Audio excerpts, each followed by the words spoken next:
What is up, and welcome in to the Easy Smoke and the GM podcast. I'm your host, Ezra McCann. I'm joined, as always, by my outstanding co-hosts.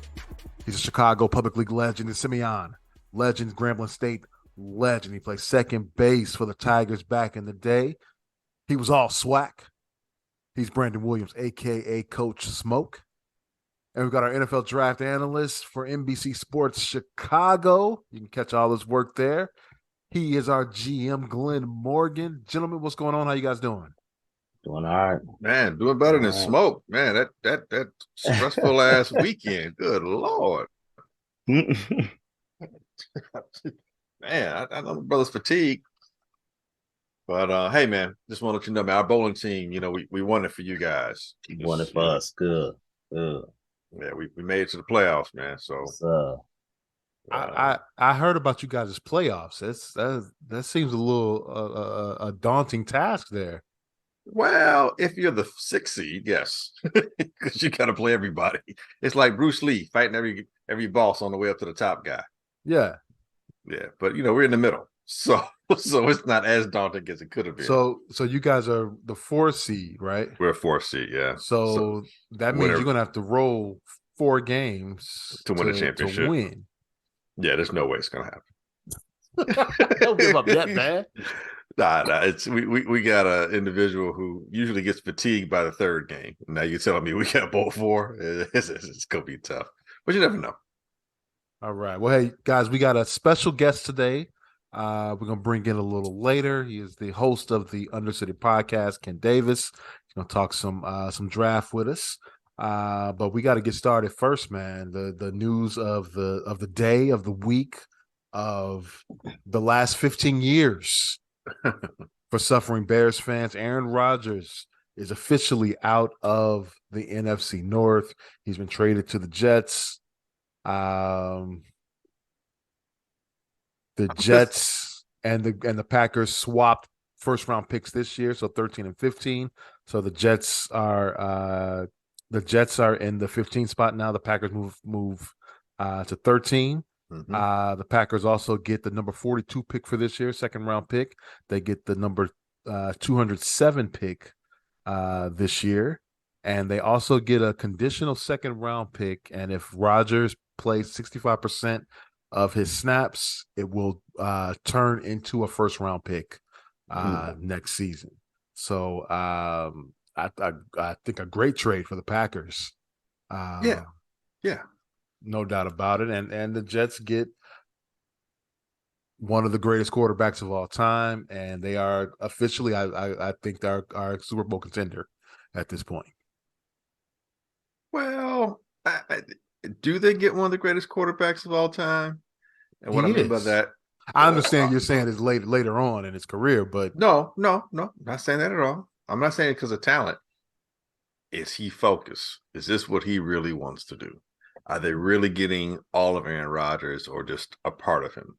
Like mentally, how vested is he? Because last year, this time, he was just like, yeah, whatever. And that team suffered because of it, because he didn't build that rapport with those receivers like he could have and probably should have. And once that happened, you saw how much better the Packers were down the stretch. Just thinking they had actually started off that way, they probably could have been in a different playoff situation. Going to New York, sometimes a new place you get all pumped and stuff, but New York is not Green Bay. All that stuff he used to kind of get away with because he was Aaron Rodgers in Green Bay. He was a big fish in a small pond. Now he's a big fish with a whole bunch of other big fish in a way larger puddle of water. So I don't know where, maybe not starting out, but, October, November, if things don't quite go right or there's some tough games, how vested he's going to actually feel, because he doesn't have any ties to this team. Nada, other than they're just paying him. And not only that, but the stink of Brett Favre might resurface somewhere down the stretch, and it may remind him that he's just following again in his predecessor's footsteps. So I don't know. I don't know if they're getting a fully vested Aaron Rodgers. And on top of that, I'm actually a little pissed off that he's leaving the NFC Central or North. Excuse me. I'm showing my age. Same thing. Right. I'm upset because I wanted to kick his ass. I wanted him to take an ass whooping with him, in retirement or whatever. Kind of like the Bears. Bears got the old fashioned. They got a little fashioned revenge when Corey Wooten laid out Brett Favre. We all could sleep a little bit better. Like, hey, you may have got us, but we got you. Here we're gonna live with that, ignominious feeling of we could never get the better of him. It's not over yet. History says he's going to end up in Minnesota. We're going to get that chance again. That's just what history says. I'm sorry. Okay, well, let's hope. I don't know about that. I think he's where he wants to be. Unlike Brett was sent there because they didn't want him in Minnesota right away. So, gonna be interesting to see. He was traded. Did he want to go to New York? He was traded. He didn't have a no trade clause. clause. Well, it was the only thing that worked. Remember, he wanted to go to Minnesota all along. Well, I'm sorry. What are we talking about? You saying? Or no, you talking about? I'm Rodgers? talking about Aaron Rodgers. How do we know he wanted to go to the Jets? He said it on the Pat McAfee show. He didn't have to say the Jets. Mm-hmm. Did he? I'm just saying he was traded. It wasn't like he had a no trade clause. Well, no, this is before the trade. This is a month ago. He said that. The trade was finalized today. That shit was discussed a long time ago. When he was talking about it, so you're saying the Packers told him you got to go to the Jets. That's the only team that we're trading with. No. The trade happened when the Jets made the trip. And then the Packers gave Rodgers permission to talk to the Jets. Right. That's when it was made. I mean, the Jets were inquiring. It wasn't like Rodgers called New York and said, "Hey, I want to come." New York sought him out, and Green Bay was like, "Sure," because we're tired of his. And then Rodgers said, "Yeah, I can see myself with the Jets." Sure, okay. And there's a nice bridge I want to buy in Tuscaloosa. He could have just stayed in Green Bay. And then there's a nice bridge I want to buy in Gainesville and Tuscaloosa. What were both places? They can't cut him. They couldn't cut him. I'm just saying, dude. I think Aaron was like, sure. I mean, if it was some other team, he probably would have been. I don't think the Jets were the only team he wanted to go to. I don't think Aaron is a guy that's going to do what he doesn't want to do. No, he's going to do it because there's a lot of money involved. I know, right? I know the $60 million is the 60 million reasons why he's going to do it. But he could have easily said, "Yeah, I'm good." He's one of those. He's made enough money. No one ever makes enough money. He could have easily said, "Yeah, I'm out." You still hear guys like, "I'm gonna go hang out and go to my little dark house. And I'm gonna stay there for the rest of my life. I'll be fine." All right, we'll see. But I wish he had stayed so we could have whooped his ass. At least give him a what for. That would have been fun. But I'm glad he's gone. Get out of here. Let's see if you can, if it's just you, like I've always said. Like, now you got this talented team that everyone felt was a quarterback away. If you're as great as people say, get it done. Just like that. So that's why I'm so intrigued to see what happens here, because everyone looks at this like, man, you saw if they just scored 20 points a game last year, they would have been 11-4 or 10-15-2 or whatever.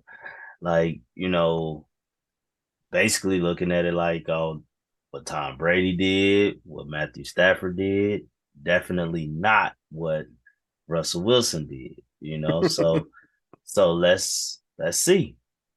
Let's see. And I'm one to believe the playoff failures that he's had in Green Bay was a lot about him and not so much about the team. And, a lot of the media will like to blame the team and not really put as much blame on him. So now let's see what happens. Because on one hand they can't say this is such a talented roster.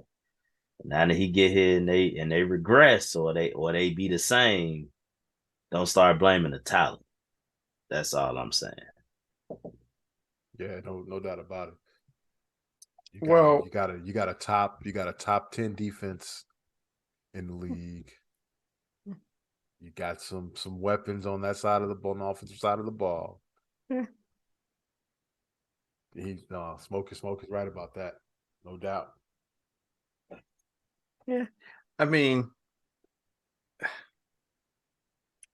do we really think he's going to make it to the Super Bowl? The AFC is stacked, and the two examples you gave, Brady and Stafford, were in a weak-ass NFC conference. The same weak-ass NFC conference that Green Bay couldn't, for whatever reason, seem to take advantage of and rule. So I don't expect the Jets to go to sniff the Super Bowl. I expect them to make it to the playoffs. I expect probably a 10-6 record, but I don't expect him to win a play. He's not going to beat Mahomes. I mean, do you think he can win the division?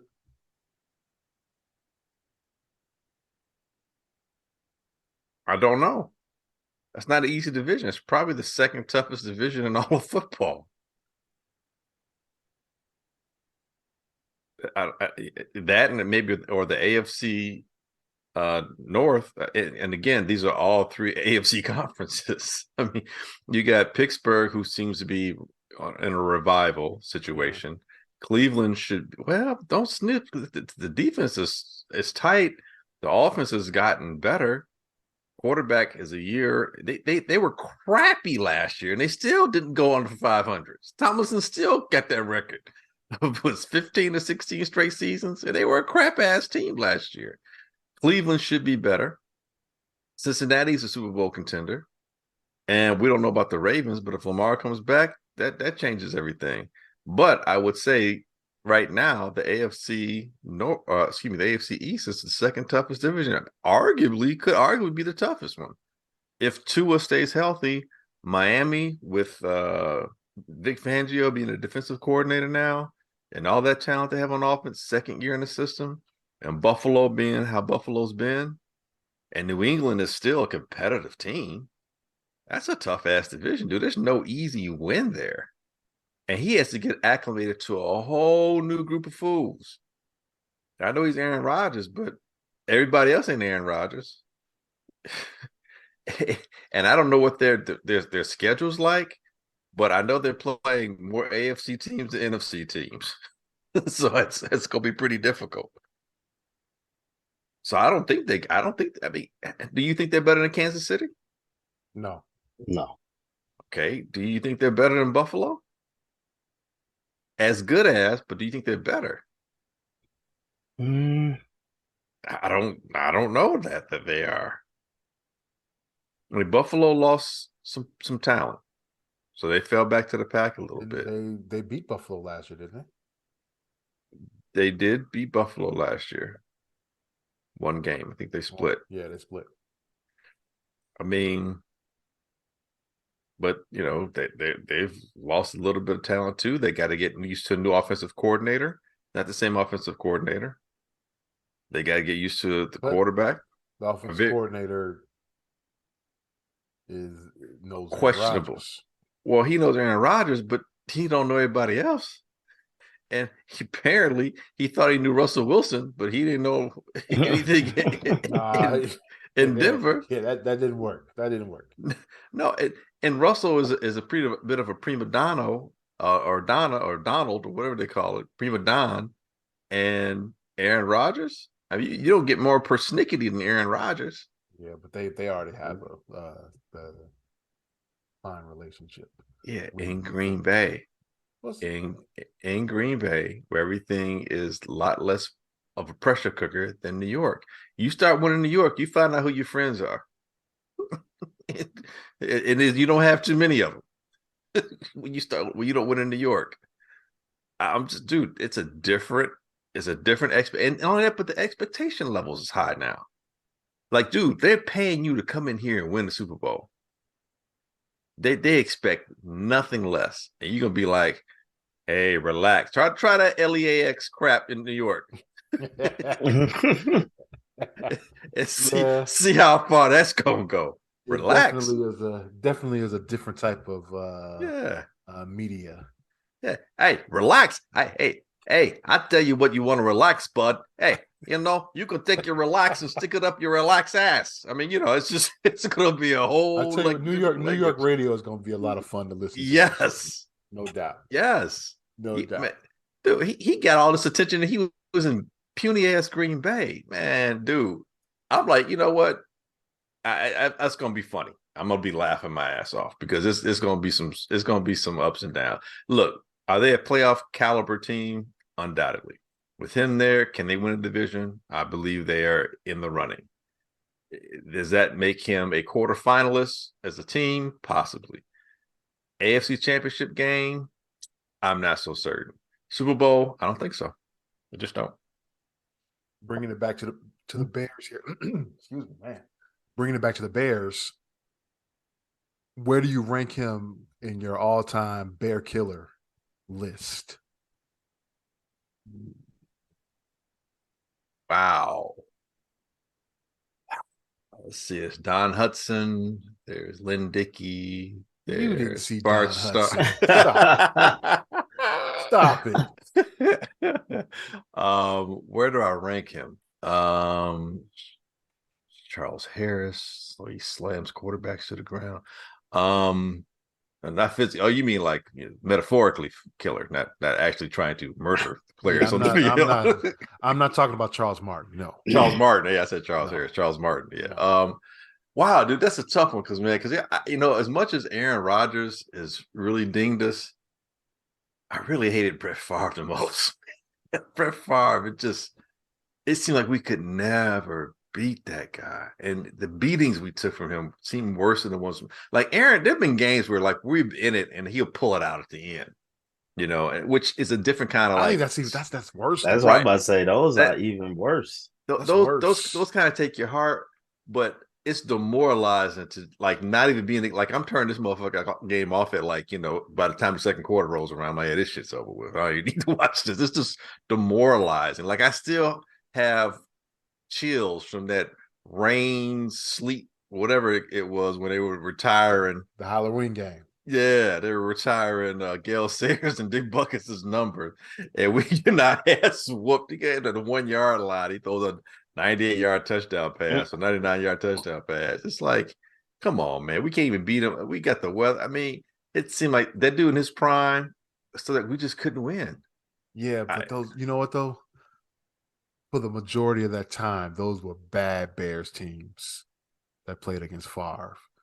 And once the Bears got better, the love years, we started to beat him a little bit. But that was a little bit.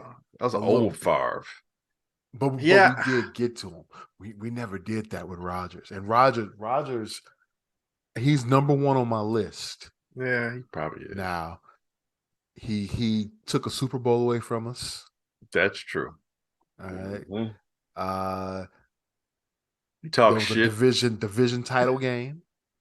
Remember what was it, 2013? The Chris Conti? Right. Well, that was the same thing to Super Bowl. That's the same year. No. Super Bowl was 2010. That was the year to get in the playoffs. That was Chris Conti thing. Both we were playing for the division. Right. Both teams were 8-7. It all seemed like the same year to me. The last 20 years seems like the same year. I'm talking about 2013 when both Conti. teams were 8-7 going into the final game of the season. Yeah. And the Packers won to win the division. And we choked. Yeah. And then that opening Nagy's first year coaching, he hadn't fooled down about 19, three scores.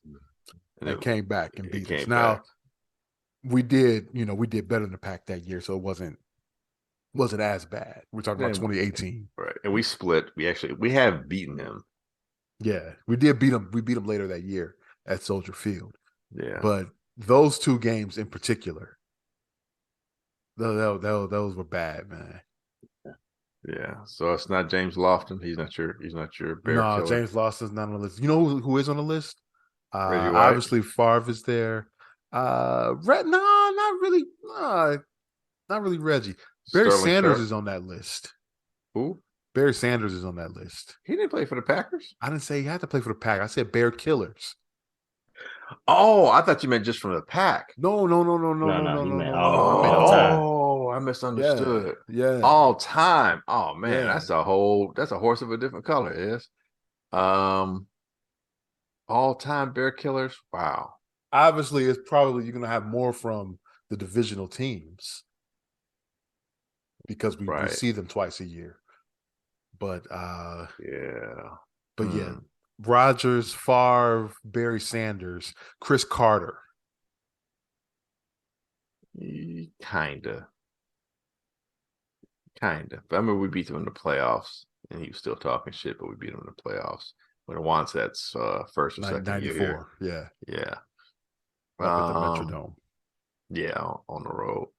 Bear killers. With Denny Green, he was killing me with his rants. You want to crown them? Crown their ass. Let me see. Cardinal. I'm trying to think. What are the Cardinals back in the day? Cowboys. Yeah, I guess it would have to be division because we were just so bad. It wasn't like we had a lot of playoff ride. I want to say Montana, but we got them. Montana's a bear killer. Montana / Rice. Yeah. But we got them too though. We got them several. They got us. We got them. They got us more though. They got us in bigger moments. I'd say maybe a bigger moment or two, but yeah, 2 times in the playoffs. Yeah. If you count, and with Rice, if you count 94, the divisional playoff, they got us in bigger moments. We did win some games, but they got us in bigger moments. Right. Well, the NFC Conference Championship was at 90. It's 90 here in Chicago. Supposed to be 88. Was it 88? The 88 season, yeah. That was 90. Okay. Yeah. I remember that. 9-year-old Ez was traumatized. Still heartbroken to this day over that game. Yeah. I guess you're right, dude. It'd be Favre. I mean, not Favre. I mean, Rodgers, Favre, Sanders, Montana Rice, and Chuck Foreman. No, I'm sure Chuck did his damage. I wasn't around to see that, but yeah, I will. I want to say there's got to be a defensive player. I'm trying to think. Is there someone who defensively would just, stop whatever? I don't know. Alan Page used to really stick it to us when he was with the Purple People Leaders, and then he became a Bear, and he wasn't the same Alan Page. He's a little older and grayer. A little longer too. He had a year, decent year. Herman Moore. Nah. I'm trying to think. Was there? Right? Nah, no. Chris Dolman, maybe. Yeah, you know what? If you're going defense, it might be a guy you brought up, or maybe we brought up in yesterday. John Randall. Yeah. Kind of maybe just like that Minnesota defensive front with Dolman and Randall. Yeah. Interesting. Yeah, all-time Bear killers. Yeah. All right, hey, let's move on to the draft that's coming up. We're just hours away from the NFL draft. We were able to talk to the host of the Under Center podcast with NBC Sports Chicago, Ken Davis, to talk about what the Bears should do or could do with that number 9 pick. Caveat: we recorded this on the Sunday before the draft. So there is some talk about Aaron Rodgers in there before the trade. So don't get don't get messed up with that. It was before the trade happened. All right. So let's take a listen in. Here's Ken Davis. Kenneth, how you doing, man? Glad you're here with us. I'm well, Ezra. I'm happy that you and my guy Glenn, fortunate enough, decided to bring me on. I had to beg and plead. Oh, stop! Come on, man. That's not true. Stop! Like, so I'm happy, you know what I'm saying, to finally make this wonderful platform. Definitely I had to. I do it for everybody else, man. I always I got to do it for us.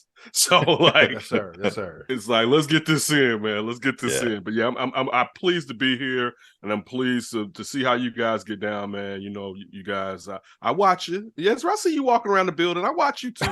All right. You know what I'm saying?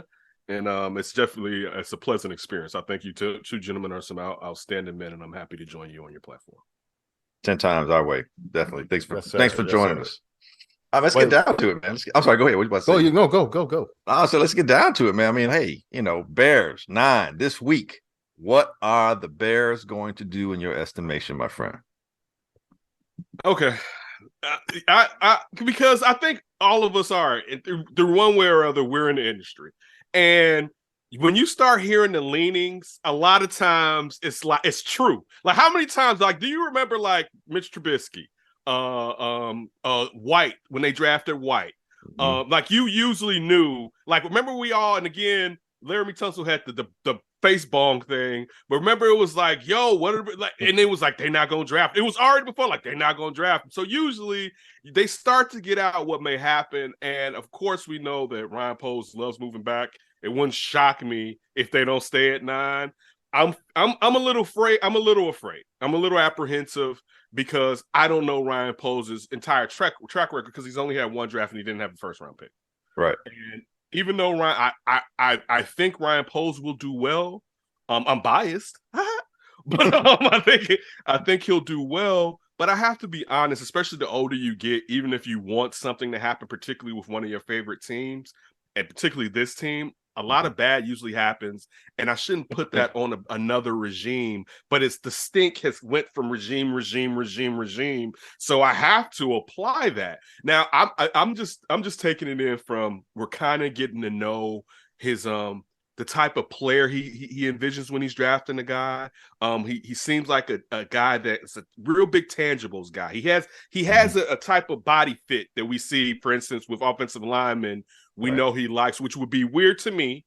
And again, I don't know. We've heard him talk about how players that have grown up in this area have a little something extra, he believes, and he likes that as far as being fans of the Bears team. And I'm speaking of one that's a Packers fan, but of course, we're talking about Peter Skoronski. Right. And depending on where they want to play him, he doesn't necessarily fit the bill at tackle. And I don't want to draft a guard at 9 if that's the way that he was going. So I would say this to answer the question: if they stay at 9, I could see him being safe. I don't know if Jalen Carter's going to be there. I don't know if he's there if they would draft him. I kind of hope they would, and that's total fan mess with me, because I'm big on who's going to be there in the room with him.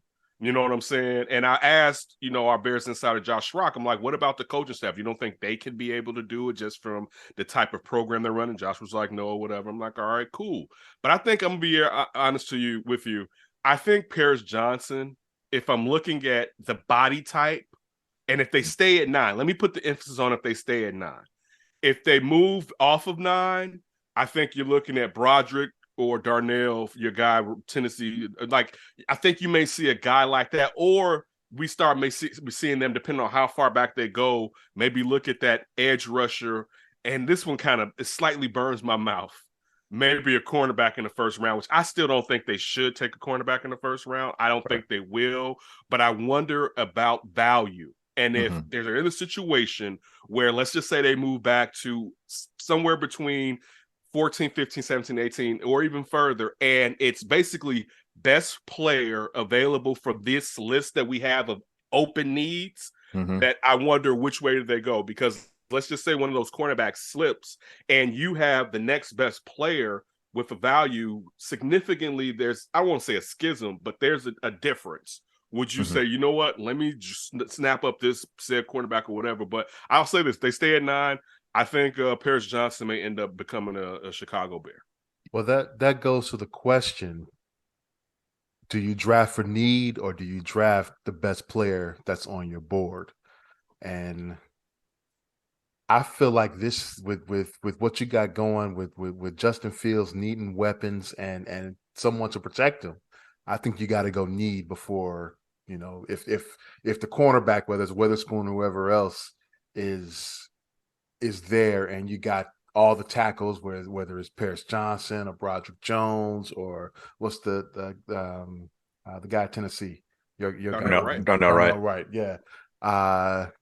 You gotta go tackle there. That's my opinion on it. I Now, want. I the wasn't tackle. saying corner at 9, Ezra. I wasn't saying corner at 9. Mhm. I was saying if they move back. And Okay. that's what I know. I don't think at Well, 9. no, even still though, even if those, Yeah. if let's say you go back to 12, Mm-hmm. I don't think they draft a corner then. I don't think they would draft a corner. I think it would get to where, let's just say, Darnell Wright was the last. Like, it'd be a tackle that maybe they don't have the highest on, or they perhaps feel that they have the same value on another tackle in the next round, that I think they may leave that player on the board for a position as far as this is the best player available. I'm with you. I totally agree. They're not at the point where we can go like, you know what, we got to take best player available. Your trenches are trash. Right. Let's just be like, so like, and think about this, Ezra, for what you just said. So let's just say you go to offensive tackle. So we're still saying that our defensive line is nothing as of right now, right? And I mean, I think that's the way it's going to lean anywhere if you don't get necessarily a Jalen Carter, or depending on where you think in the second round where you would try to get a DT or edge rusher. But I'm with you. I think you have to go off of need, and it has to be in the trenches, in my opinion. I don't think the Bears are good enough to sit here and say, you know what, we're good at receiver, but let's bring in Jackson Smith and Jigba, just because I don't think they're in that position. Okay, but let's just say, taking a situation where we do fall back. Let's say we're between, as far back as say between 18 to 22. Heaven forbid we fall back. But if we're falling back that far, that means we are acquiring more draft capital. Yes. Okay. This draft, would you not agree, it's deep at positions and areas where the Bears need the most help in the trenches. It's deep with offensive linemen. It's deep with defensive linemen / edge rushers. And it's also deep at cornerback.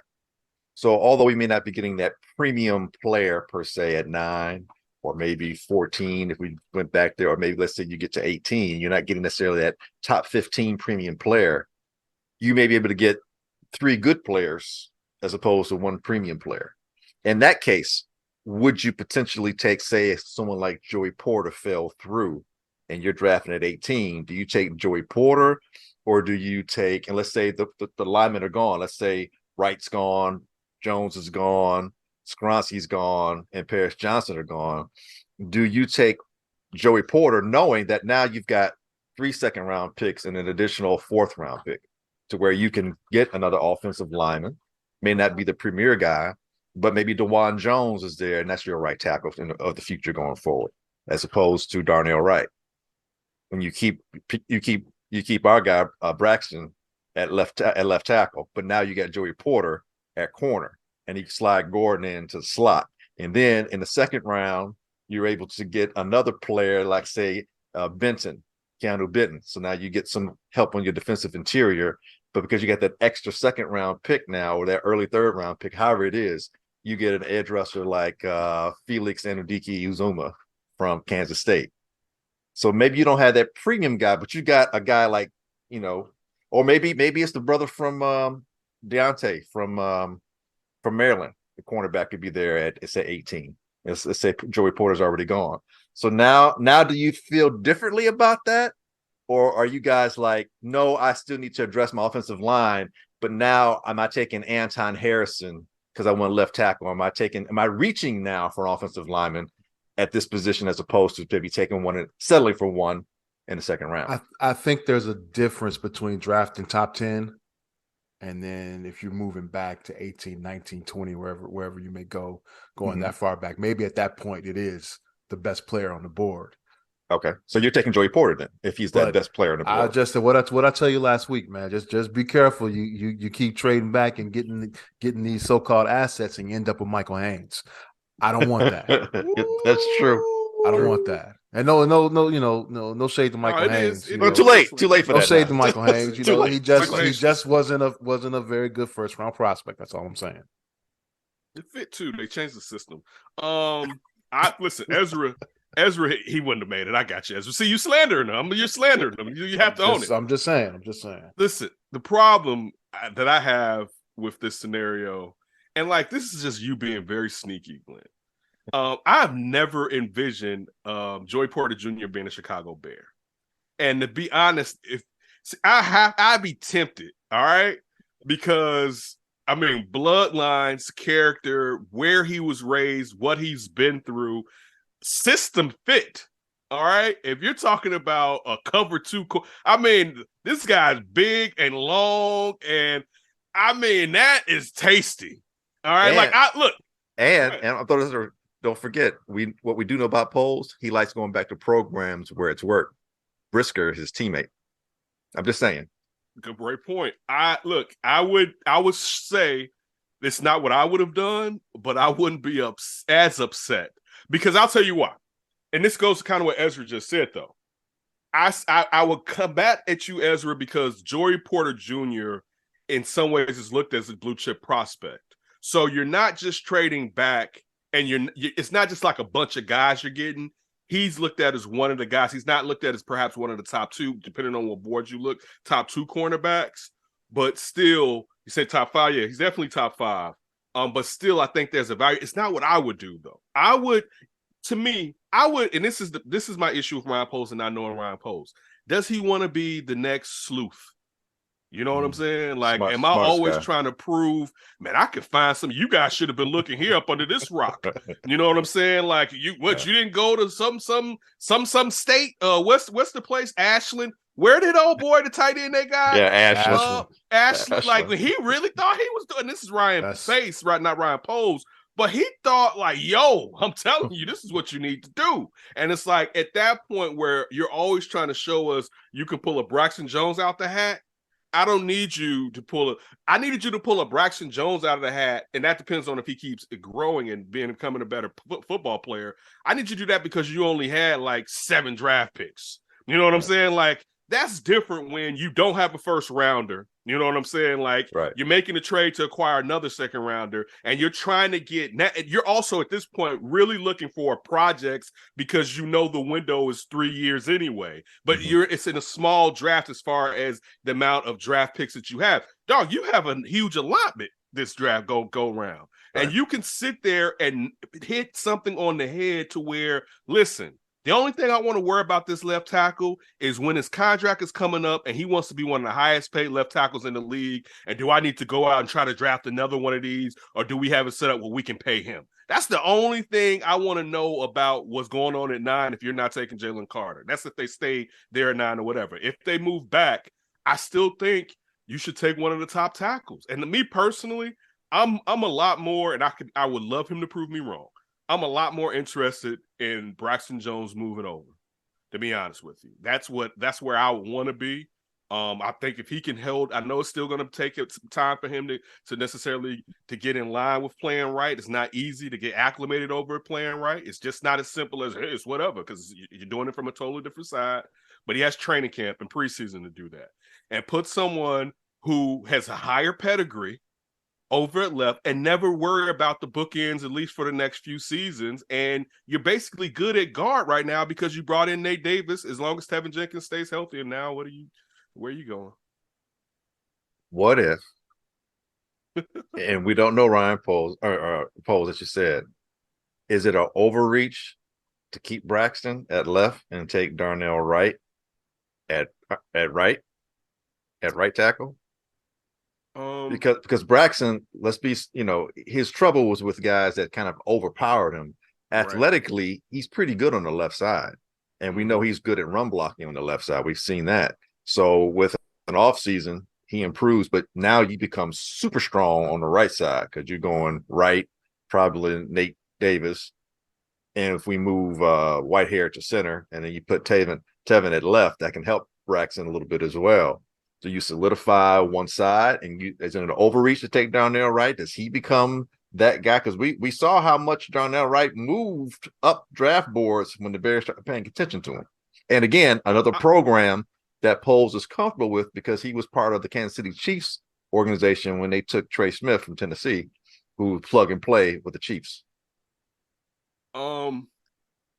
Where are you talking about drafting him at? Let me get that. I'm saying at 9. I'm saying at 9. Is it an overreach to take him at 9? Yes, it's an overreach to take him at 9. You Okay. should get more equity. You should move back 6 to 7. Even if it was almost 10 slots, I would risk to move back and trying to get, because you're talking about a right tackle, which the run, I'm just saying, as far as me, I think it's going to be, I think Skowronski will be gone. I think Paris Johnson will be gone. I can't say for sure that Broderick Jones will be gone before Darnell Wright. But also, we still have to talk about the players that are going to slip depending on the quarterbacks, where the quarterbacks go. Because outside of Will Levis, I think we may think by the time, let's just say, if you move back to 17, that the top 3 quarterbacks should probably be gone by then, right? So that's 3 more players that should slide back to where you can get your hands on perhaps a left tackle. But look, I'll tell you this, watching a little bit more tape, physicality-wise, I may like Wright better than all of these cats, to be honest with you. That's what I'm saying. I mean, just as far as everybody else, when I look at Paris Johnson was stout, but it was like, he held it for 3 seconds, but it was like that 3.5. It was like, right? It was like, and it was on several different. I'm just like, okay, just to and again, we're talking about somebody who moved to, you know what I'm saying? You're Justin, he moved from right to left, you know, so I have to add that factor that in. But if I was going to take Darnell Wright, and I'm not against the Bears taking Darnell Wright, and I told you my preference, but if they were going to make sure that the tackles were good to go and Braxton's going to stay, I wouldn't be mad at them drafting, but I need them to get another draft pick and move back to go get him. Because I think at 9, that sounds like Mike Mayock and John Gruden are in the draft. Okay. You know what I'm saying? Like, they got guys on the board, and it's like, yo, so-and-so fell, and he's the best in. And be like, I don't care. We drafted so-and-so. It's like, nah, dude, you don't be that person. And I wouldn't want them to be that person where you can still perhaps let a team come up. Even if you overdraft him at something like 13 or 14, you could still get a 3rd round pick, perhaps, you know what I'm saying, or 4th, and still get the player that you want, if you know what I'm saying. And I know that Ryan Post will say you don't want to be greedy. I think sometimes if you can, you know, get fat when you're at the table. Sure. Fair enough. So you say Wright is the most. I thought Braxton Jones was probably. I think he has the highest upside. Yeah. I think he's more a physical specimen. Yeah. I think in terms of physicality and, you know, the force that you bring behind your punch when you're blocking and how you're able to impose your physicality on another player, we're getting that from word of mouth from guys like Will Anderson, who's like, dude, like, that's the hardest dude I had. And he stonewalled him that whole game. Yeah, you're getting it from BJ Ozolari, who's another guy who should be, you know, top 100 player taken in the draft out of LSU, you know, potentially. So we're getting that not just from people observing, but from actual guys who are going to be in the NFL who've actually played against him. And you're talking about a guy who at 330 runs close to a 5 flat or maybe just a tad bit under. So a guy who can also move.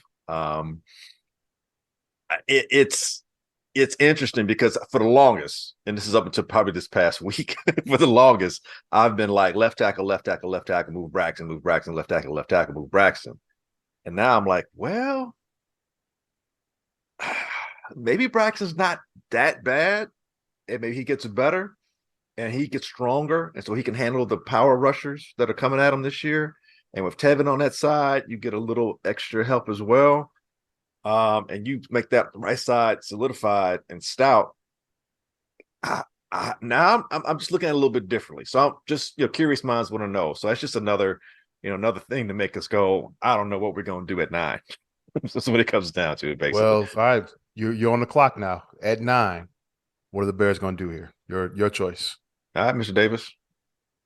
It's me. I thought he was talking to you. Oh, me? I was just trying to pass the buck. Either or. Okay. Look, I said it already.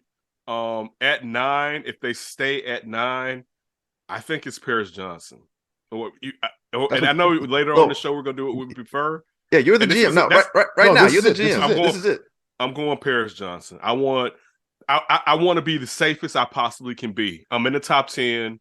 Why mess around? Why try to find something when I can look at him and say, this guy can come in and be a left tackle? And if you're talking about Chris Morgan is who Chris Morgan is supposed to be, we'll do that with the cream of the crop too, not just the Southern Utah kid.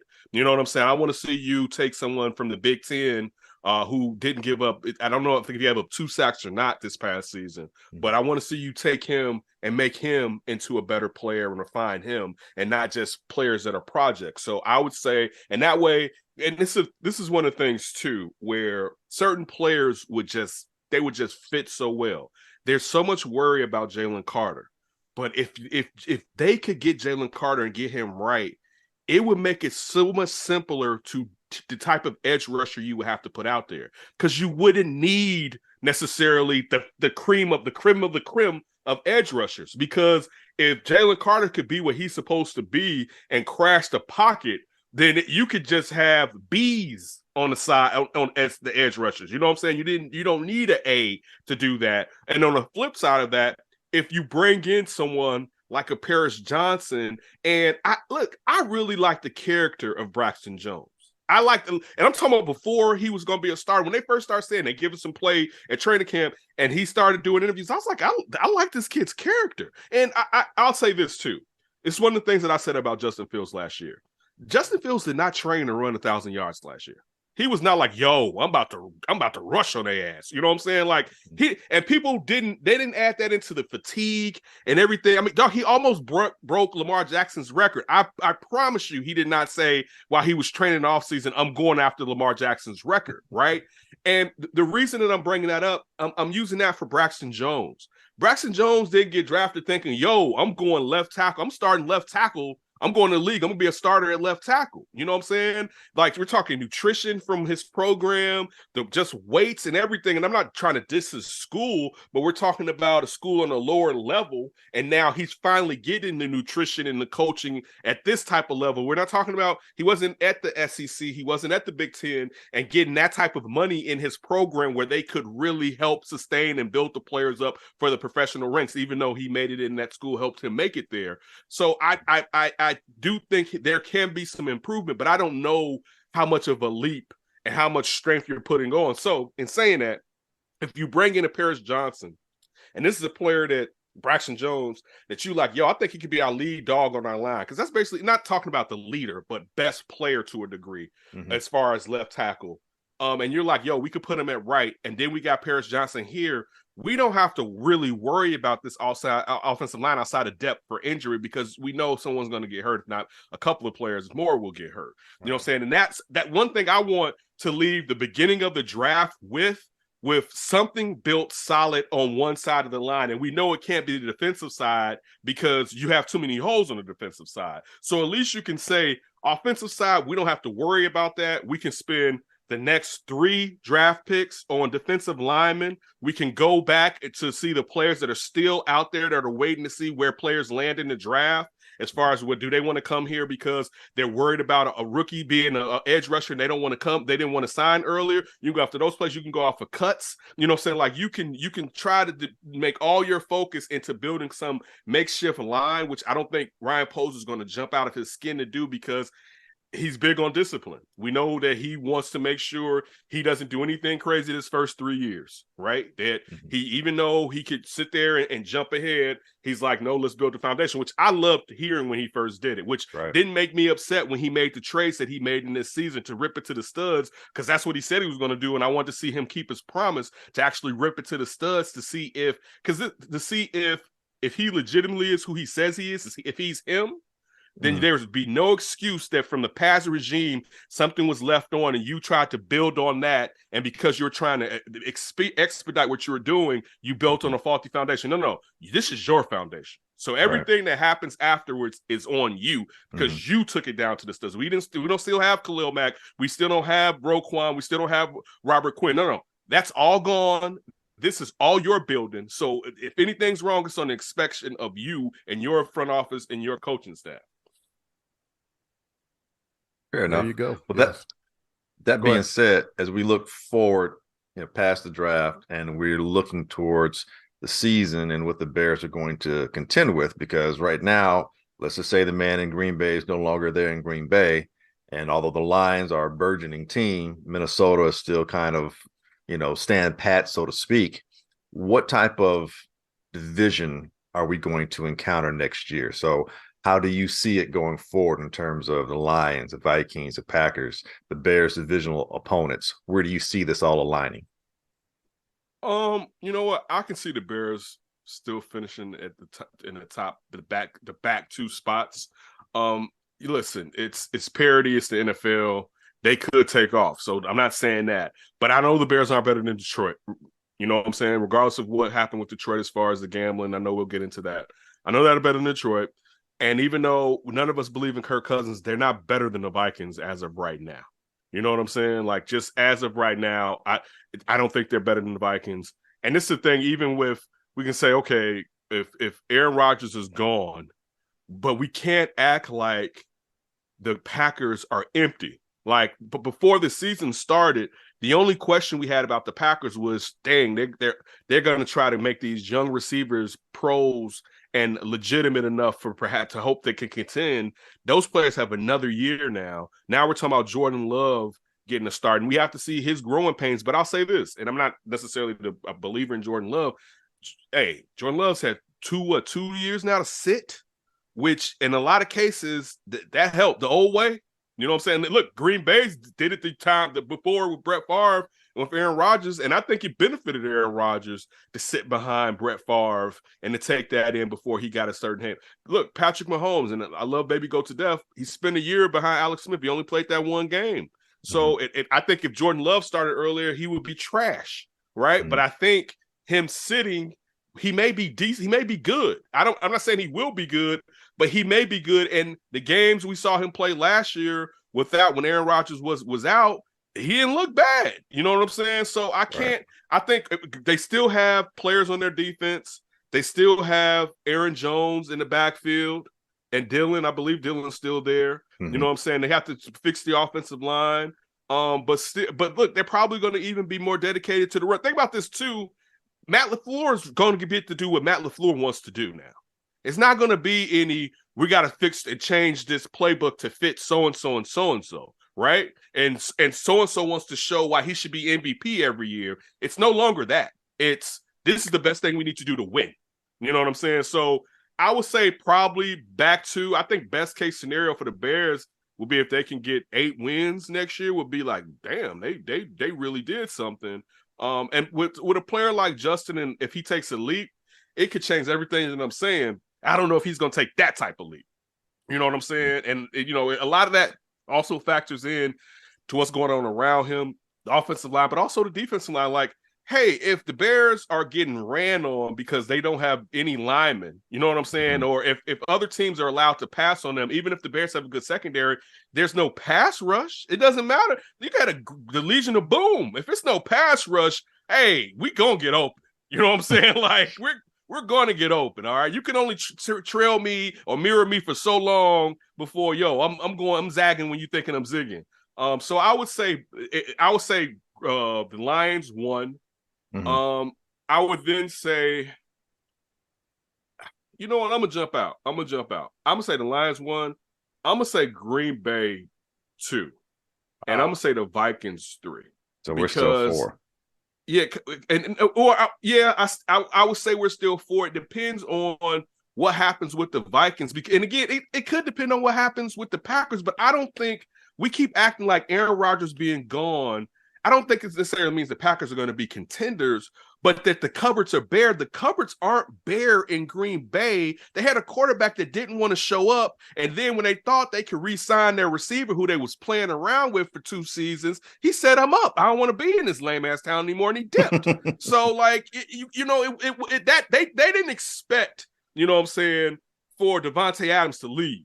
Just like that wasn't the expectation. They thought, he gonna take this money. You know what I'm saying? Like they didn't expect for him to be like, I don't care what y'all want. I'm doing this for me, because you guys should have taken care of me regardless of what Aaron was doing and stop looking at us as a package. Because even if we are a package, you could have still traded me. You just would have had to trade me with this contract. You know what I'm saying? So that's kind of how I look at it. And I think in some ways, it's not the worst case scenario because you still want the Bears to have a decent first round pick in hopes that Carolina may not be as good. And then you have 2 decent first round picks to really now the excuses are out the window after next year's draft and free agency. Okay. The law of averages says that Green Bay cannot hit on 3 straight quarterbacks. That can't happen. That can't happen. San Francisco almost did, didn't they? Montana, Young, and Garcia. And Garcia for 2 years. I mean, Garcia was the lesser of the two, but he made a couple of Pro Bowls. Can't name another one though. Yeah, Elvis Gerback. No, I can't name another. Can't name another one. So no, Jordan Love cannot hit for the Packers. Except Bono. Bono. Bono. Steve Bono has some decent games. He did.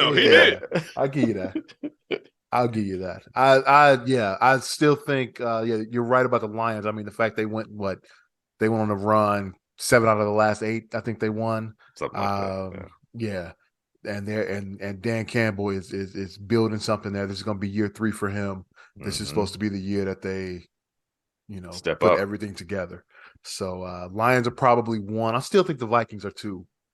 And I'm gonna take Bears 3, Packers 4. That's because you hate the Packers. I Packers. do. I understand that you think that there's still something going on in Green Bay, but I'm hoping that this is the year that the bottom falls out. So remember, Minnesota had how many close 1-score games last year? And speaking of your law of averages, that almost never happens where you come right back and you're able to win that many close games. I think they had 7 or more close or wins. even the games with the Indianapolis game where they were down 33-0. Yeah, and came back to win. So, I mean, I'm not certain if I don't know what Vikings team we're really going to see, and we never talk about the schedule. The NFC North will be facing the AFC West. So that's a bit of sobering reality that we all have to contend with as well.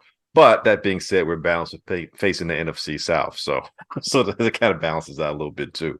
All right, Ken, last question, bro. I get to ask you, but I want to ask you, the hypocrisy of gambling. And we see now that the Lions have been hit, Jameson Williams in particular, potential superstar receiver for the Detroit Lions will be facing 6-game suspension. So how does that, do you think, will affect Detroit's chances of being that team? But also overall, what is up with the NFL and the hypocrisy of gambling, where you're introducing sports books into your stadium, but you're punishing players for gambling on sports that aren't even football?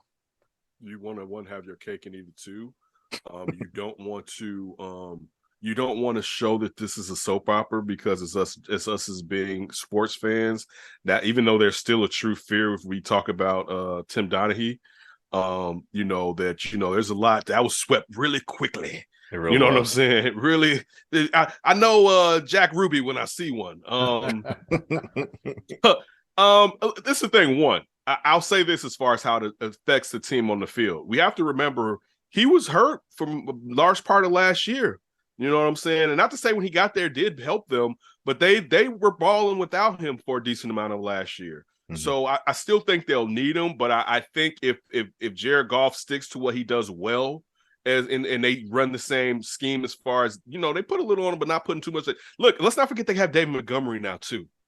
And it's not going to be 8 in a box on David Montgomery. You know what I'm saying? And I'm not saying like David Montgomery's a world beater, but you're even saying we got to think about him in the pass catching game and where was the fear? Because you didn't have that fear as much with Williams last year. You know what I'm saying? I know they have Swift, but still, I'm just saying as far as a type of ejection seat, you know what I'm saying? A safety valve is a better way for me to put it. Mm-hmm. But getting to as far as the BS of it. Yeah, it is totally BS.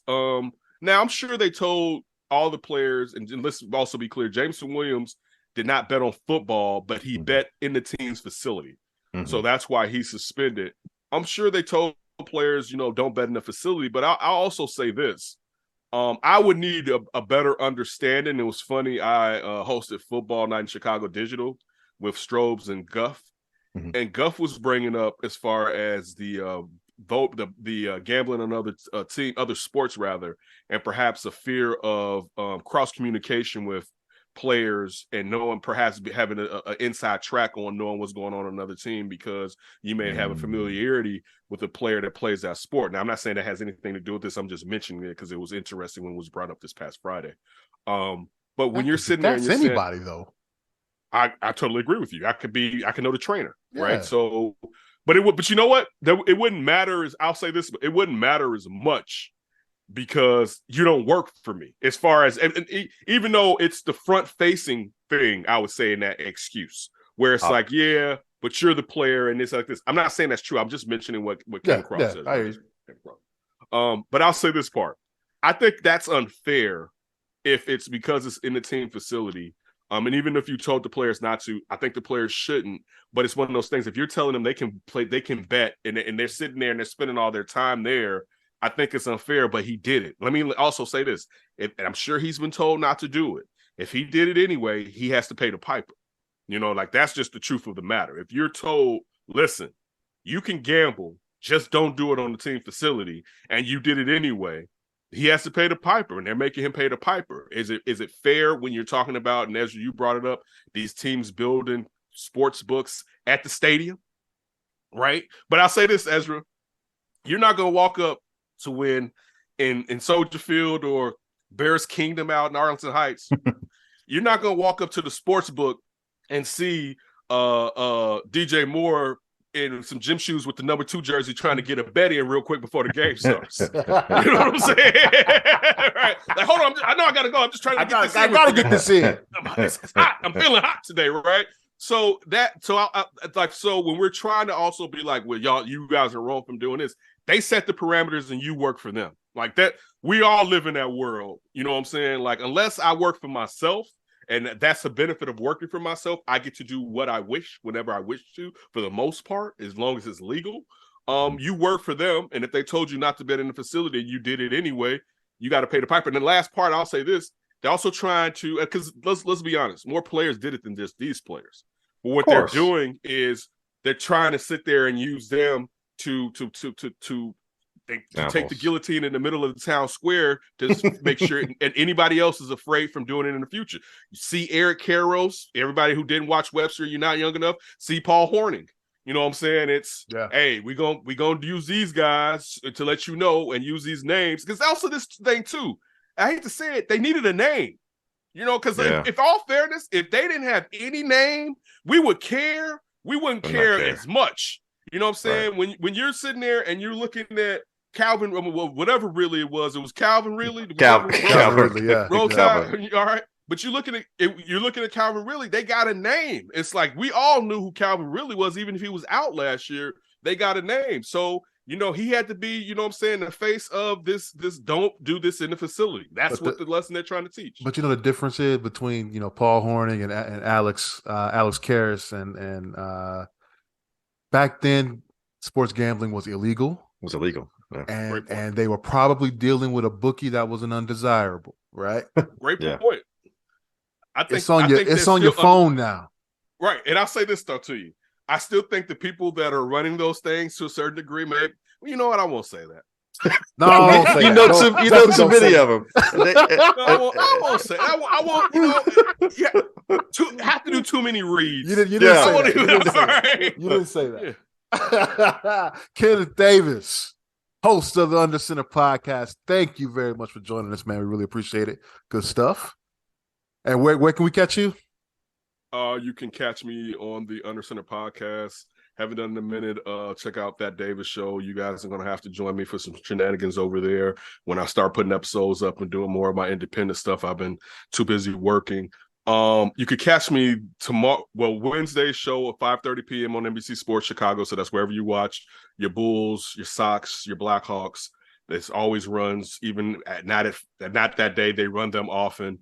Also, this draft, I'm on the digital side. of the draft coverage. We're going to do like 90 minutes. We're going to have a pre-show hosted by Lawrence Holmes. I believe Lance Briggs will be involved. He'll also do a post show. We'll be in the middle doing digital. Me, Alex Shapiro, Layla Rahimi, Lawrence, a host of people coming in and out, talking about the different draft picks, you know what I'm saying, that every team chooses, not just the Bears, for this first round of this upcoming. This Christmas. If you love it, it's That's Christmas it. time. All That's right. it. All right. This time we live for, and I appreciate you good gentlemen bringing me on. And I look forward to joining you guys in the future. My man. Most definitely.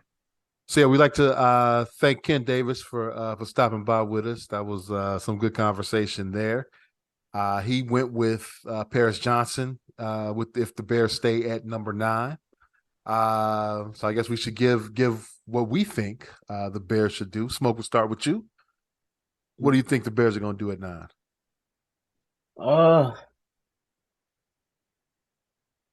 I'm thinking they're gonna. This is if they keep it, right? Basically, we're assuming they're keeping the pick.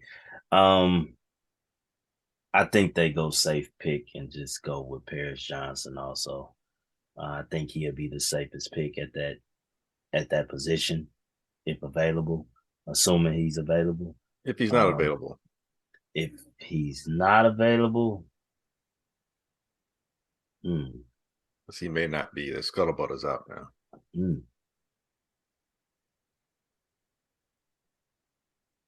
Maybe Broderick Jones. Maybe. So you're sticking offensive line. I think they stick O-line. Think they stick O-line. It's still gonna be intriguing if Jalen Carter's there to pass on him, but I think they will. I think they will if he's there. So I'm gonna say Paris Johnson, and if gone, Broderick Jones. That's my stand O-line. The O-line. I think I'm with you there. I like Paris Johnson at 9. I guess I agree with Ken and Smoke there. If he's not there, I like Broderick Jones. I like Darnell Wright. I'm a big believer in taking the player that you have at on the board and is of need. So it's got to be O-line. It's got to be tackle at that point. So Paris Johnson is my pick at 9. Glenn, I know you've been hearing about Paris Johnson possibly going top 5 now. Yeah, maybe even top 3. Wow. Yeah, that's what I said. Wow. Yeah, there's some scuttlebutt that he may be going to Arizona, that Kyler Murray really likes him. And seeing as how Kyler Murray's really hurt right now, they might be listening to him saying, I need protection. Now, why Paris Johnson as opposed to Skoronski or anybody else, that I don't know. But I got a feeling, man, the top of this draft, the top 7 picks, it's going to be more movement in the top 7 than we've seen in quite some time, I think, potentially. Or if not movement, it's a lot of like, what? Wow, really? Type kind of picks. Like, they say the draft really starts to get going when, that pick that makes you go, ooh, or wow happens. Or that shit might happen in the second pick. It might happen real early. I think the Texans and the Colts possibly are not going to draft a quarterback and are looking toward next season. So I'm saying they unofficially. So they're going to wait. So you think they're going to wait one more year? I don't think there's no consensus on any of these quarterbacks. Even if you like Bryce, if you like Stroud, there's no consensus. When I say there's no consensus, I mean, I'm not even saying that's like 80-20, 70-30.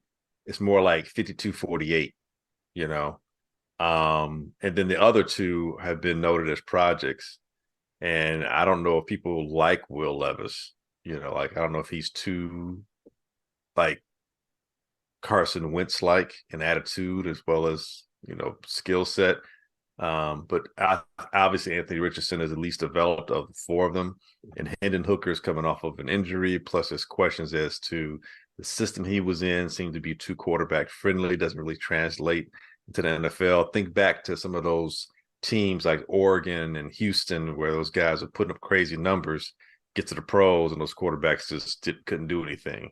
The Andre Wares of the world, the Joey Harrington. So, but isn't that Patrick Mahomes though? Yeah, but hey, there's always an outlier. Yeah, Texas Tech was Because one of that's those what they too. were saying too. Right, because that's what I thought. I'm like, I don't, I can't trust him. Oops, So, I'm not saying Hendon Hooker can't play. I'm biased. I'll admit it. I do agree, however, that system is very quarterback friendly, works well in college. But the other things I think Hendon brings to the table: poise, leadership, consistency, an ability to read, or at least be able to function, creatively during a game when things break down.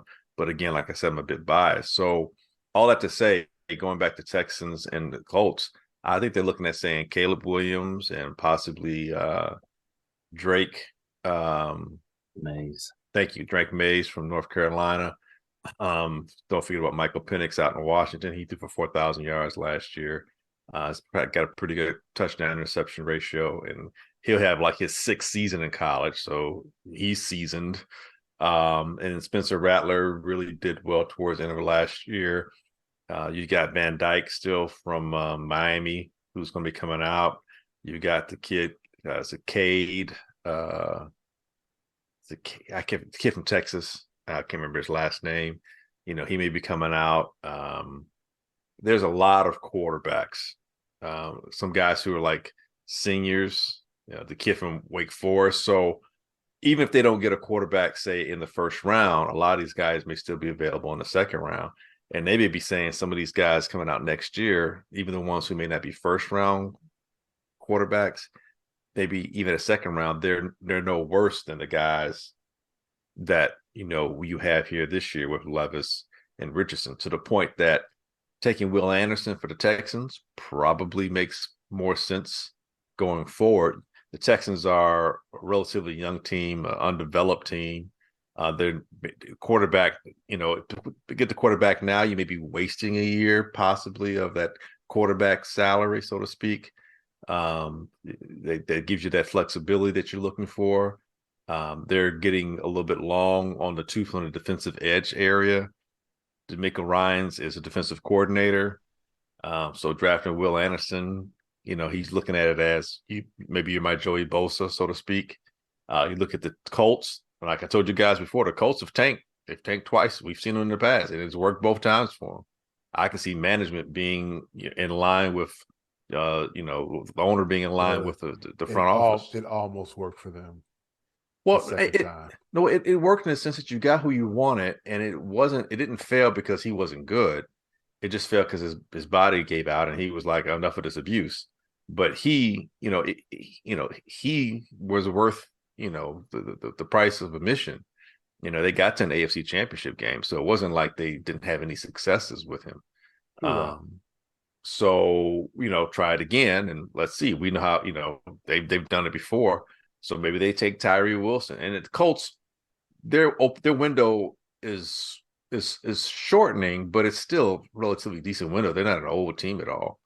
So I'm just saying, I wouldn't be shocked if those guys, don't take quarterbacks. And if that happens, now that just really pushes quarterbacks down a little bit into the middle of the draft, which pushes everybody else around.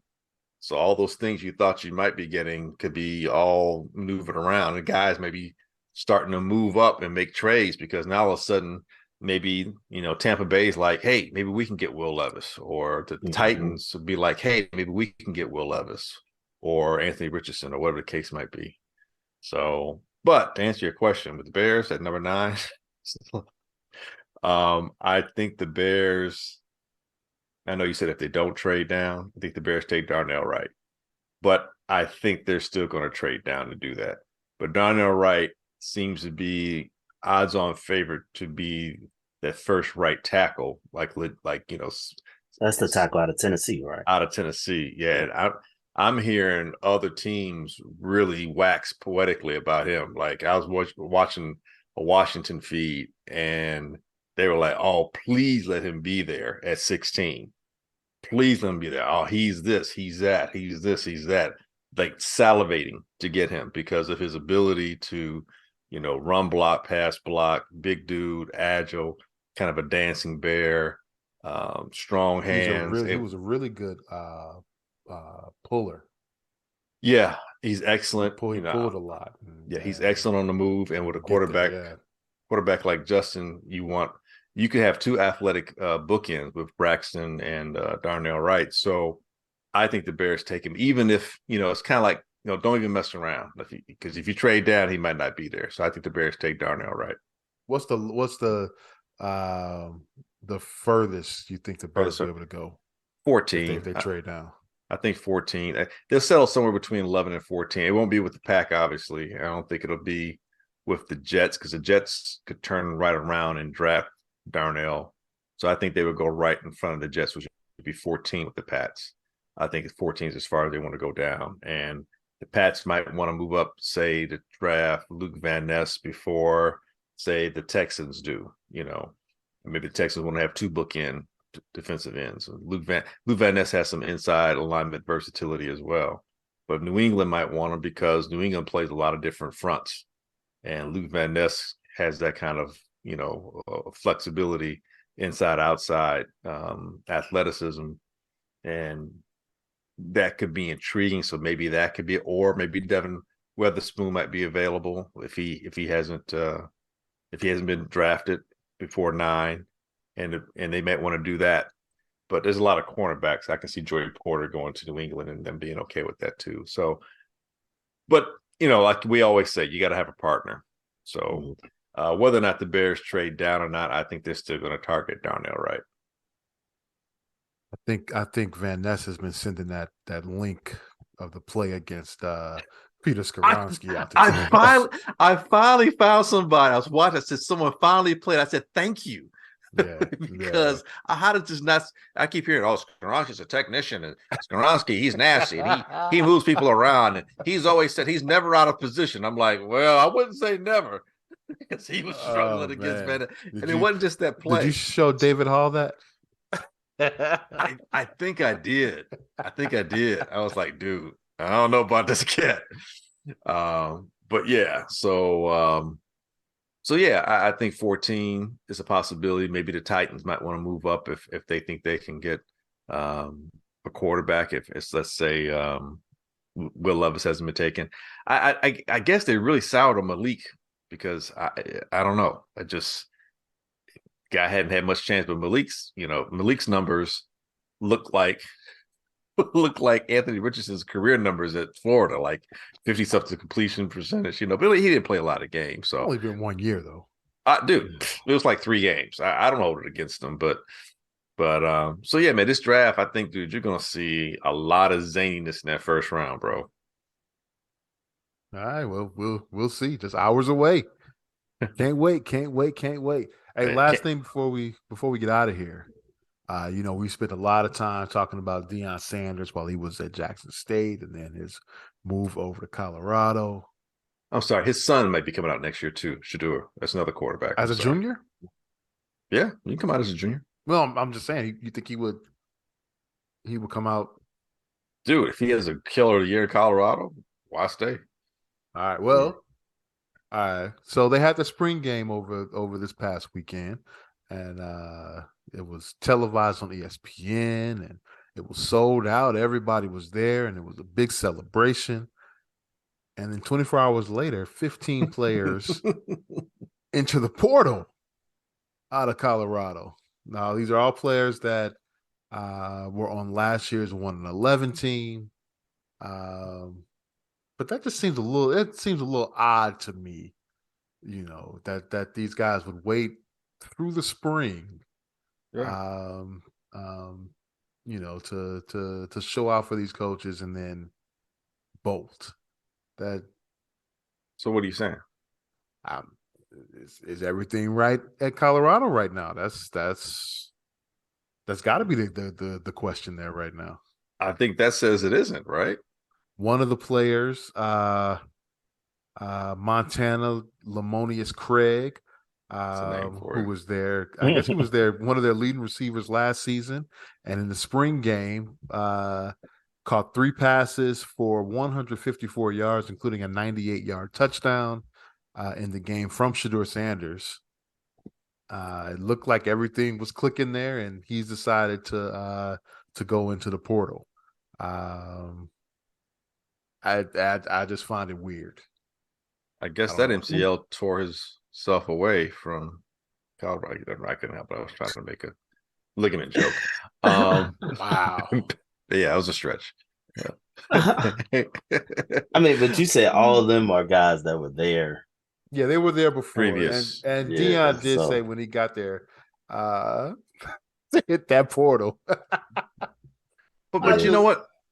But it puts them in a bad spot because just because you get the portal doesn't mean somebody's going to take you. Yeah. You don't know if you're going to be at another team. Well, that's what I'm saying. Well, I'm sure he will. Right. Yeah, him. But, Yeah. 10, 12 of them may be struggling or not really But I'm know. saying, So, though, that tells me things are so bad that you're just willing to take that risk right now. Yeah, that's what I'm saying. It's got to be really bad. Or they notice some rules being that broken. That was the opportunity to showcase, be seen to on a showcase level. yourself. And you probably wanted to leave from jump, but wasn't really known. Now you're on Sports Center. Mm-hmm. They showing your 98-yard touchdown. May open some eyes. So Yeah, I don't know. As for him, I get that. And he was I think he was a 4-star recruit coming out of high school. And he's got a couple years of eligibility. I can't talk. Eligibility left. But the rest of the guys, though, I don't know if they were necessarily being showcased in that game. I mean, it was a spring game. Yeah. Wasn't much going on, Mm-hmm. Honestly, I don't know how good this team is to begin with. Yeah, it's hard. Did any of you guys It's watch hard, it it's at all? hard to see. I didn't see it. I watched from the second quarter on, and What'd you think? I mean, you don't know the way they split it up. It was the offense against the defense, Right. So it wasn't like in most spring games, it's one team against another. They just went offense defense. So you don't know who was in at a particular time. Was it first team, second team? Was it a mix of players? We don't know. But it's still suspicious. Yeah, yeah. But I just find it curious that this many guys are leaving. I guess 31 players have entered the portal since April 15th for Colorado. Wow, is that like a record? Oh wow. I know Tennessee lost like 26 or whatever in Heupel's first year. But damn, 31. That's in this month. In this, yeah. That number might get higher. I think we have enough team. Yeah, Shedeur definitely might be leaving after this year. Shit. Just something to look at. We'll see what happens here. And first game for them is against TCU. They got a tough schedule, man. It's gonna be rough. I just hope people aren't expecting this to be a complete turnaround in 1 year. Can't. Of course they are. No way that can happen. No way. Coach Smoke, it is official. The Brick City Classic, Grambling State versus Hampton, September 2nd in Harrison, New Jersey. So can't wait for that one, buddy. Yes, sir. That'll be good. That'll do it for this week's edition of the Easy Smoke and the GM podcast. I want to thank everyone for listening. We greatly appreciate it. Thank you also to Ken Davis, the Undersitting Podcast. Go take a listen to that. Those guys are great. Glenn, you're on there sometimes, right? From time to time. And hey, this Thursday draft show, NBC Sports Chicago has a pre-draft show. Then during that draft itself, there'll be some live streaming. Various guests. Yours truly will be one of those guests on there to talk about the draft as it's happening. And then once the Bears have made their pick, wherever that is, we'll have a post draft show, probably after Sox game is over, Sox post. But yours truly again will be a part of that post draft show, doing breakdowns, trying to figure out how how what the Bears did is going to work going forward. Maybe even some speculation towards some of the divisional opponents as well. Smoke, he's making us legitimate, man. Yes, sir. Yes, sir. Thank you all for listening. Thank you very much. Yo, Glenn. Yes, sir. Please take us out. Hey, it's like we always say. We ain't saying we're right. We just don't want to be Aaron Rodgers wrong. We'll see you next week. Mm.